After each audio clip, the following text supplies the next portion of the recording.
friend who was dealing with a case of Hulk 181s. This is a thing. We know it to be true. We've seen this with our own eyes. Yeah, guys, I mean, warehouse finds, like, I want to clear it up. It's not just you find comics in a warehouse. It's finding them in a mass quantity, all right, enough to where it's going to really, truly affect the marketplace. We're going to go into a few of these titles and issues, and some of them are going to surprise you. And we're going to look at numbers and really show how it reflects in the actual trade value of these books. Now, some of that stuff does kind of like not necessarily affect it if it slowly trickulates, or maybe you don't truly know that the numbers, especially with this Hulk 181 story. But let's talk about that for a second here. Yeah, how did that come to be? Because this is a friend of ours. This is a mutual friend who's been in the game for a long time. Yeah, man, he's been around for 40 years. I remember 50? being like 9 years old and him being at conventions. Oh, I did not. Okay, so you've known him for a long time. I didn't like know him, but it's like Harley, you know him. Yeah. You know, you see him every year 7 to 8 times doing the convention scene. I've seen Ron before. Yeah, you guys have seen Big Ron Murray, man. Is this public that it's him? That people know about it. Yeah, people know about it. Okay, so I said it was Ron. Shout out Ron. Yeah, shout out Ron. So at some point he knew somebody who had a case of Hulk 181s. Okay, so I mean, look, these books aren't rare from the Bronze Age. They're just not. Hulk 181, first full appearance of Wolverine. Let's get that straight. The benchmark for cameo and first, Logan, you know, the most famous Canadian superhero. Book goes for a lot of money. It does. And he was getting them, and this was probably, I think, almost 20 years ago, maybe 15. I'm trying to remember the exact date. He couldn't recall either when he was telling me the story, but he knew somebody who had a case, and he would buy sections of the case when the guy needed money. He would sell like literally a plastic bag full of them. It's a whole bag. Yeah, just a bag. Story was like, here you go. Yeah. Go deal with those. Yeah. See you when you run out. This is how much I want of each one, and I need some cash. Here you go. And then he would go and sell them, and he was selling them for like near mint copies, okay, for $400 a pop. Right? Yeah. Think about that. It's a big deal back then, but at the time, it wasn't the spec book it is now. It wasn't the major key that it is now. So seeing someone with that type of book regularly, it wasn't that big of a thing because it wasn't that hot of a book. Yeah, it's definitely grown. I mean, it was still a key, but comics weren't like they are now. I mean, you know, especially like we said, how it's become such a traded commodity at this point that things have just kind of blown up. And with that, yeah, he would just show up and they would sell, and then he would wait for his next shipment. So he went through basically a case in about a year's time. A whole case. So we're talking over 200 copies. 200 copies of Hulk 181. And this is because this case was discovered, it was purchased, it was found in a collection, and then pieced out over time. And we're talking about, you know, something that happened kind of a long time ago. This is a story that is not unique. This is a story that has actually affected multiple comics over history.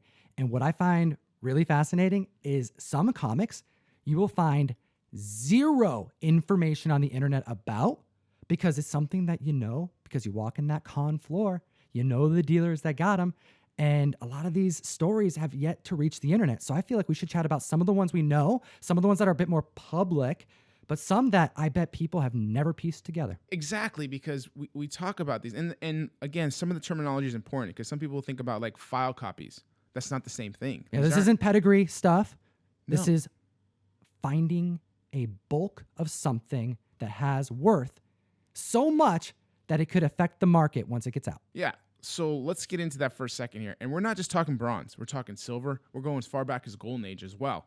So it could happen at any point where someone just happens to come along a warehouse that happens to have a box in a corner somewhere, multiple boxes, hundreds of boxes. Who knows? I mean, we're going to get into a collection, okay, that's very well known of 1.5 million comics. We have a friend out in New York that jokes about having a box, multiple boxes of X-Force #2, the second appearance of Deadpool. So this even affects modern comics. And typically that's what you see nowadays is the shop ordered too many. They still have the box. And, you know, you see that a lot with like Superman 500, but it means a lot more when we're talking about these older comics. And I want to get into some of them. We should probably start with some of the Golden Age because that's the biggest surprise probably because the impact of numbers is so like visually there. You don't always know this information. It's not that public. Sure. All right. And so I'm going to give you some information of books that most collectors are aware of. All right. And if you guys like this type of content, please hit that like, hit that subscribe, comment down below. Let us know if you are familiar with any of these warehouse finds. Yeah, maybe we'll come back to the mic and chat about those, or maybe you'll be introducing them to us. Because, like I said, this information isn't really out there, but it's a part of the hobby that we need to all be on top of. Let's discuss True Life Secrets number 23. The famous pearl necklace cover. Yes, a very much... It's an innuendo. Yeah. And that's why people want it. We can be real about that. Okay, that's exactly what it is. I mean, this under pearl necklace is being offered. The girl is suggesting what does she need to do for it, all right? So any other time, this book would be a very, very valuable book because it's such a classic cover for that type of genre, that type of collector. 1954? Right. Older book. Right, exactly. Golden Age.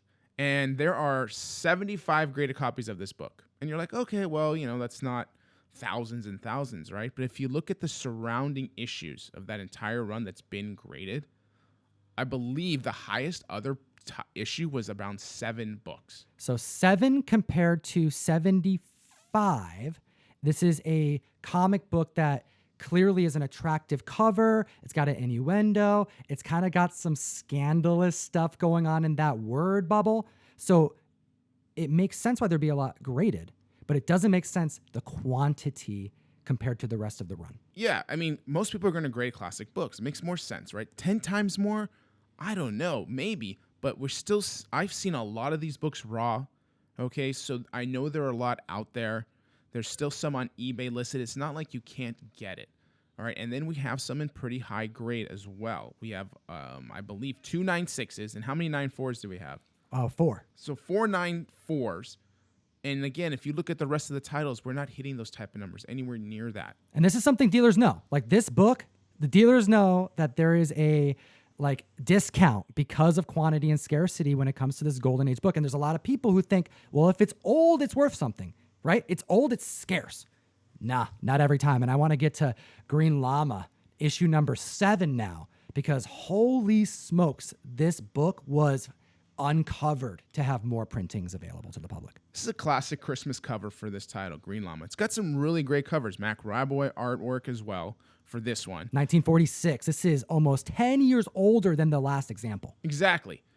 And even this book, I have 3 copies of this book raw. Personally, you have 3. What were the grades at? I'm going to get them graded, but me personally, looking at them, I'm like, these are at least 9.0s. Minimum, maybe even a 9.6 on one of them. Something from the 40s hitting at 9.0, having an excess of 3 of them is unheard of for most comic books from that era. And if you look at the numbers, though, the last sale for $250 was what grade? $250 for a book from 1946. You would expect it to be in good VG condition, low grade. $250 for a 9.2. Yeah, there's 57 total graded copies of this book, and I know there's a lot sitting raw still out there. Dude, okay, this is what's fun. Let's look at issue number 8 of Green Llama. This cover is horrendous. Yeah, take a look at that giraffe. It's pretty rough. But this book at 8.0, which is clearly not as attractive as issue 7, goes for $250 for a grade less. Yeah, and no classic artist to it. Okay, there's nothing going for this book, but it will sell for more at an 8.0. We look at number 6, okay, which is another classic cover. Very, very coveted. You know people are submitting this book because it's a classic cover. They want it graded. I mean, there's a swastika on it. There are 31 graded copies of this book. 31 graded copies. How is it that there's near 60 of a Christmas cover? It's because this book had a warehouse find. There was a stack at some point that were kept together and kept safe and largely in high grade, thus making them grade worthy, being submitted and shooting those numbers up, but the price down. There's going to be many, many warehouse find books, unfortunately, and we cannot cover them all. But one that is more known about and recognized, and you will be, and I'm sure when you see this image, you'll be like, oh, I've seen that book. You're probably going to go, oh, I want that book because it's freaking dope.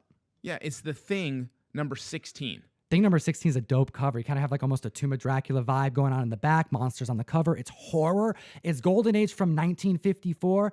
It's got all the markings of a dope horror book that would be popping for sale, like aggressively. On the inside, there's an injury to eye panel even. So like that's another reason, another layer that you'd expect this book to go for more money.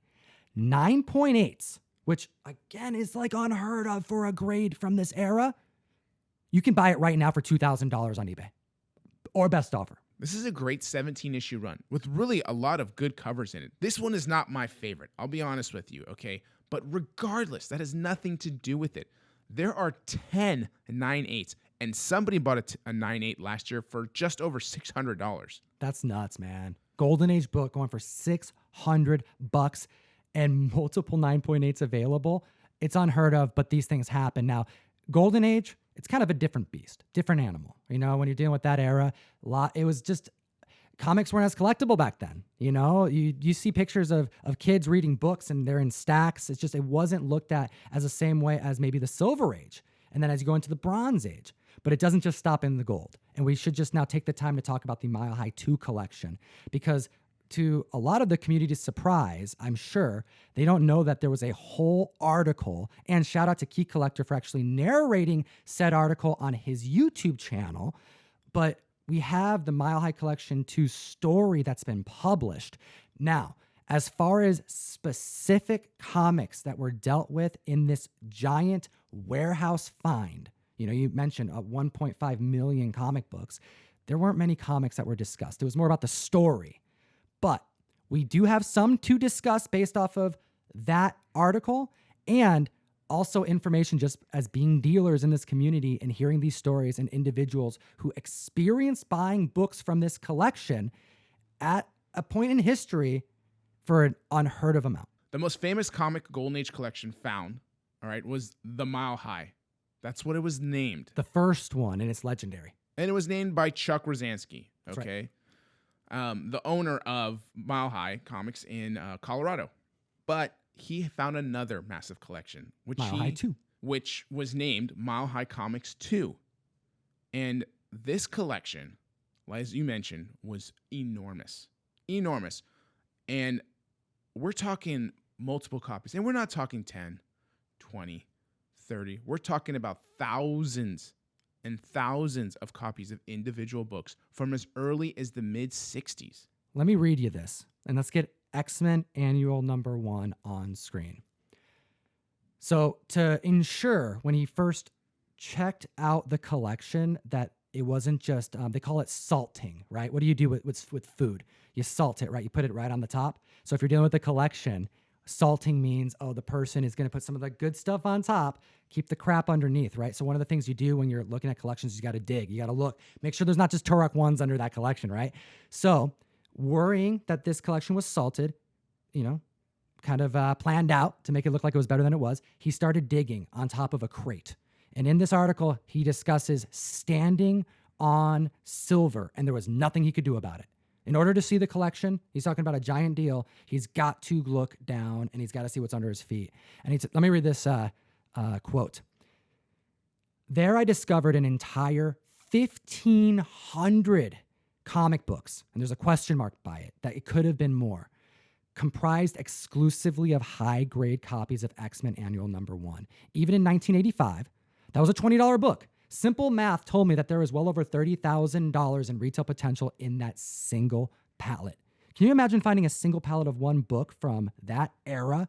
What that would do to a comic book as far as the market goes? Not to be confused, guys. We're not talking about giant-size X-Men number 1. Okay, this is X-Men Annual 1. Still a square-bound book, a great book. All right, and you're hearing how many of just this one copy. There was another mention in this article of one book being over 12,000 plus issues of it. So let's chat about some of the ones that we hear about on the con floor, because it's not just these comics. This was 1.5 million comics that were in this collection.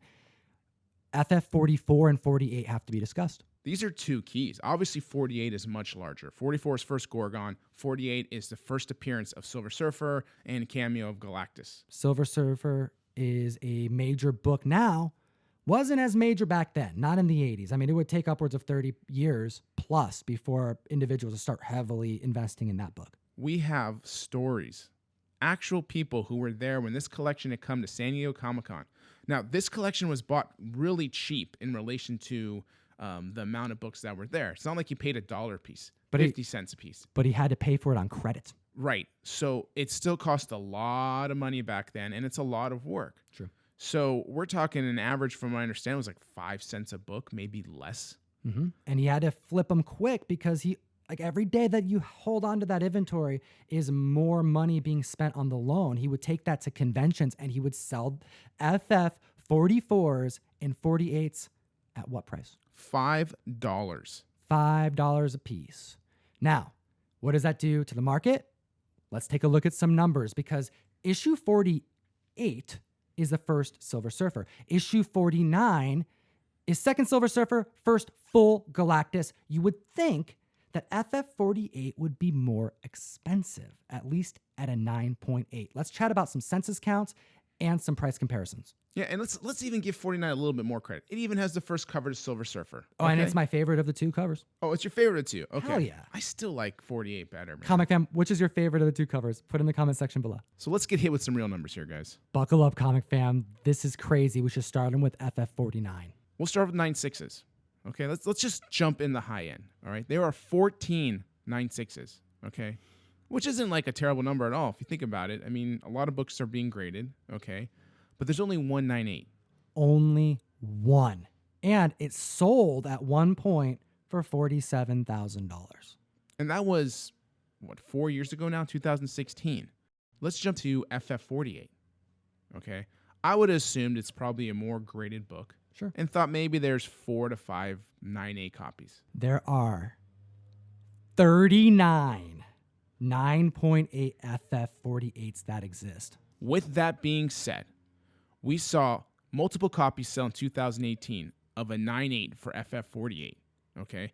And the high was $37,000. Whoa, $10,000 less. Clearly, the census count matters. I can't even imagine if there was only 5 copies of 9.8s of FF48, what that would sell for. It would probably be double the worth. I would have to agree with you that it would at least be double. You're right. Crazy to think just what can change in the market. And these aren't the only examples that we have. Comic Fam, let us know in the comment section below what you think about collection finds, warehouse finds. It doesn't always mean they're high grade. It certainly doesn't mean they're pedigree. No, this Mile High 2 had pedigree status for a short bit, but it was taken away. Wasn't a single owner collection, wasn't a pedigree, it was a warehouse find, ties to distribution for how it was compiled, and some nefarious stuff as well.